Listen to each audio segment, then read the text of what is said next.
بسم الله الرحمن الرحيم. اللهم صل على سيدنا ومولانا محمد صاحب التاج والمعراج والبراق والعلم، دافع البلاء والوباء والقحط والمرض والألم. اسمه مكتوب مرفوع مشفوع منقوش في اللوح والقلم. سيد العرب والعجم، جسمه مقدس معتر مطهر منفر في البيت والحرم. شمس الضحى بدر الدجى صدر العلا نور الهدى كهف الورى مصباح الظلم. جميل الشيم شفيع الأمم صاحب الجود والكرم.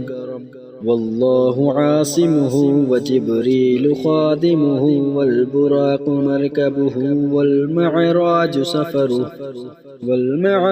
سفره وسدرة المنتهى مقامه وقاب قوسين مطلوبه والمطلوب مقصوده والمقصود موجوده. سيد المرسلين خاتم النبيين شفيع المذنبين أنيس الغريبين رحمة للعالمين راحة العاشقين مراد المشتاقين شمس العارفين سراج السالكين مصباح المقربين محب الفقراء والغرباء والمساكين. سيد الثقلين نبي الحرمين إمام القبلتين وسيلتنا في الدارين. صاحب قاب قوسين محبوب رب المشرقين ورب المغربين. جد الحسن والحسين مولانا ومولى الثقلين.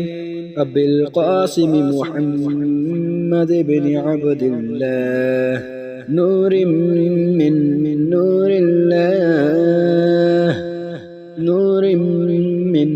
نور الله يا أيها المشتاقون بنور جماله صلوا عليه وآله وأصحابه وسلموا تسليما.